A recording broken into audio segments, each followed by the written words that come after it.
Hello friends. Today we are going to study ethnic conflicts that happens in India and around the world.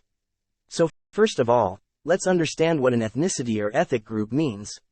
An ethnicity or ethnic group is a grouping of people who identify with each other on the basis common cultural background or descent.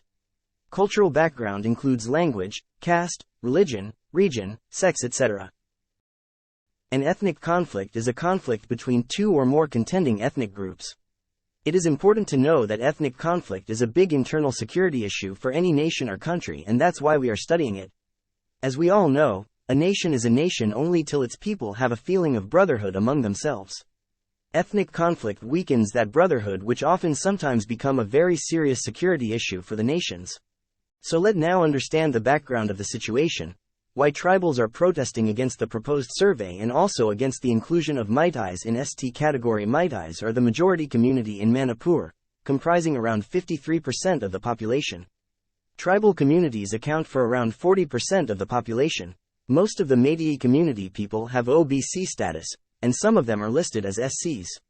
Naga and Kuki tribes are included in ST list. Majority of Meiteis are Hindus, with some of them are Muslims. The tribals are Christians. The main point is Meiteis are limited to only around 10% of the land in the state, as the rest of the state is classified as tribal areas. They live in the small patch of plain area in the state, the Imphal Valley. Tribals reside in the protected hill areas, exclusively reserved for them. Being classified as non-tribals, under the provisions of Article 371C of the Constitution, Meitei people can't buy land in over 90% of the state. This means even though they 53% of the population, they are living in just 10% of the land. Even in this 10% of the land, tribal can buy land, even though Meiteis cannot buy land in hill areas. Communities in India were classified as scheduled castes, SC, and scheduled tribes, street, under Article 341 and Article 342 of the Constitution. The Meitei community was not included in any of them. The Constitution has not provided attributes for the categorization, which had been taken care by the Lankan Committee in 1965. 5 identifiers were recommended based on primitive traits, primordially distinct culture, isolation from the mainland, inhibitions of interconnections with others, and, of course, backwardness. The Meiteis fit into none of these parameters. After the implementation of the Mandal Commission report, Meiteis were granted OBC status, and thus they became eligible for reservation in government jobs and seats in educational institutions. In Manipur, the quota for ST is 31%, OBCs enjoy a reservation of 17%, and the same is 2% for SCs. Meiteis are also demanding NRC in the state, alleging large-scale illegal immigration in the state, which is being opposed by the tribes. After studying the background of the situation, let's now hear what the different parties have to say on the matter. The tribal groups are alleging that Meiteis want to grab their jobs by becoming STs, while they already have reservation as OBCs. They also claim that the Meitei community is already an advanced community, and they don't require the benefits of reservation, pointing out that out of 40 out of 60 MLAs are from the Meitei community. All Tribal Students Union Manipur, ATSUM, had said, the fact that the Meitei community has done exceedingly well in the fields of technology, medical, engineering, sports and civil services under UPSC is indicative of their advancement. Further, according to them, the Meitei language is included in the 8th schedule of the Constitution and is a well-developed language with a script, as opposed to most tribal languages. Apart from this, they are also claiming that the Hindu Meiteis want to buy land from tribes in protected hills areas, which they don't want to happen. The tribal groups further argue that the plain people, the Meiteis, were not included in the ST list because they have lost their primitive and distinctive features. Therefore, they can't be classified as tribals. On the other hand, Meiteis claim that without the status of the scheduled tribe, they will lose the status of an indigenous community.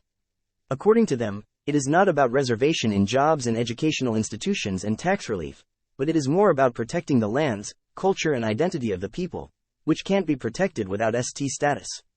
They claim that their ancestral lands, culture and identity are under constant threat from illegal immigrants from Myanmar and outside the state, and therefore they need the protected status. Their population, which was 59% of the total population of Manipur in 1951, has now been reduced to 44% as per 2011 census data. The Meitei community also reject the claim by ATSUM that they have lost their tribal nature, saying that even though they follow Hinduism, they still follow ancient animist rituals, they belong to Mongoloid race, they are geographically isolated, economically backward compared to the national average, and therefore they fulfill all the criteria for being classified as scheduled tribals. In regard to land, the Meitei community say that while they are allowed to buy land in only 10% of the state, there are no restrictions on others, including tribals and outsiders, from buying land in the valley, while only tribals are allowed to buy land in hill districts. According to them, this has resulted in a scarcity of land for them. According to Meiteis, violent protest against ST status demand is just a facade. The real target is the survey of forest land and eviction of illegal immigrants from protected areas. According to the Meitei groups, Manipur is witnessing a sudden population surge with a growth rate of 24.5% against the national average of 17.64%, as a result of illegal immigration, adding that it is the result of migration from neighboring countries. For this reason, Meiteis are demanding the implementation of a National Registrar of Citizens, NRC, in the state, to identify illegal immigrants. The tribal groups, mostly Kuki groups, claim that the eviction and the survey are in violation of Article 371C of the Constitution, which confers some administrative autonomy to the tribal-dominated hill areas of Manipur. All this argument summarizes the bone of contention between the two communities, which needs to be resolved at the earliest to make sure violence doesn't take a shape which is not going to be good for the communities and the society as a whole. It is not as if the ethnic conflict broke out only in Manipur, but ethnic conflict does happen in almost all northeastern state and even in rest of the country. Let us now study few other ethnic conflicts that happened in India and around the world. Riots broke out in Assam in 1972, between the immigrant Bengali Hindus and the local Assamese population. These conflicts must be viewed within the economic and political structure of Assam. There are three communities that dominate the different sections of the economic sphere of Assam: Bengali Muslims, who are migrants from Bangladesh, who either serve in the tea gardens or manage their own land; Marwaris, who monopolize trade; and Bengali Hindus, who are migrants from West Bengal, and dominate the administrative services. The Assamese were unable to avail the opportunities as they lacked in skills and contacts to take up the banking activities of the Marwaris. Secondly, they lacked the education to take up administrative jobs. Finally, they were unwilling to work in the estates at low wages. Assamese growing middle class with its interest in administrative services considered the Bengali Hindus an obstacle to their economic advancement. It resulted in the Assamese middle class reacting through an assertive regional identity in order to claim their due share in the economic development. Further, in the 1980s, tension and conflict arose over the issue of language. The government selected Hindi as the national language to create a national community by joining all the members of the different ethnic communities. This attempt at unity in diversity had an adverse effect on the Indian population. We have evidences of violence in the south, like Tamil Nadu, where severe riots took place over the Hindi issue. According to the non-Hindi speakers, the language policy of the government meant an advantage for the Hindi speakers, who are perceived to dominate the economic institutions and have political authority. The recent arrest of Khalistani leader Amrit Singh Pal is another example of ethnic conflict happening in India. The Khalistani movement is a separatist movement seeking to create a homeland for Sikhs by establishing an ethno-religious sovereign state called Khalistan. An example of international ethnic conflict is the Sri Lankan Civil War. Sri Lankan Civil War was a civil war fought from 1983 to 2009. Beginning on the 23rd of July 1983, it was an intermittent insurgency against the government by the Velupillai Prabhakaran-led Liberation Tigers of Tamil Elam, LTTE, also known as the Tamil Tigers. The LTTE fought to create an independent Tamil state called Tamil Elam in the northeast of the island, due to the continuous discrimination and violent persecution against Sri Lankan Tamils by the Sinhalese-dominated Sri Lanka government. Immediately following the end of war, on the 20th of May 2009, the UN estimated a total of 80,000 to 100,000 deaths. The most prominent example of extremist nationalism-fueled ethnic cleansing was Adolf Hitler's Nazi regime in Germany and its campaign against Jews in German-controlled territory from 1933 to 1945. Causes for rise in ethnic movements or ethnic conflicts. Ethnic conflict arises if ethnic groups compete for the same goal, notably power, access to resources, or territory. Ethnic conflicts indicate that whatever be the manifest cause, language, region or religion, the latent cause is not rooted in cultural disparity.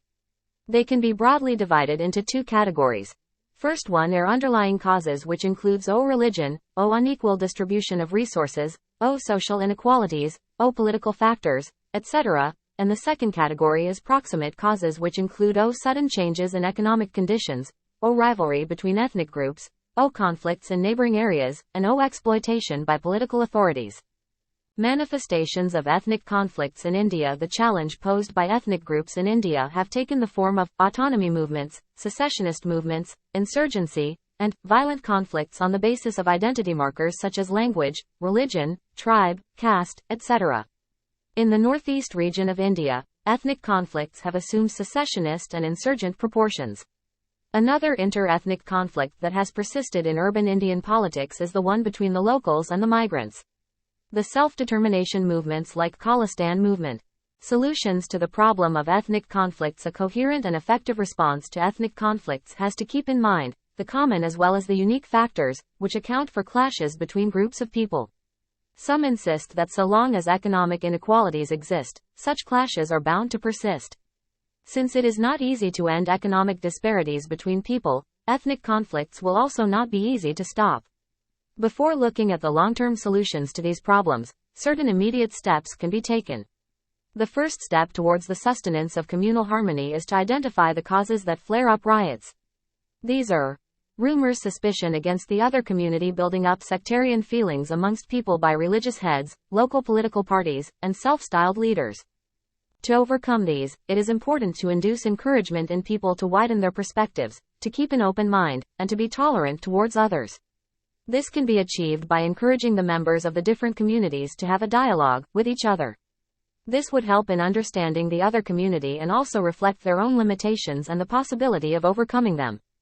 People favoring these measures also insist that cross-cultural participation must be more frequent, especially during festivities and ceremonies.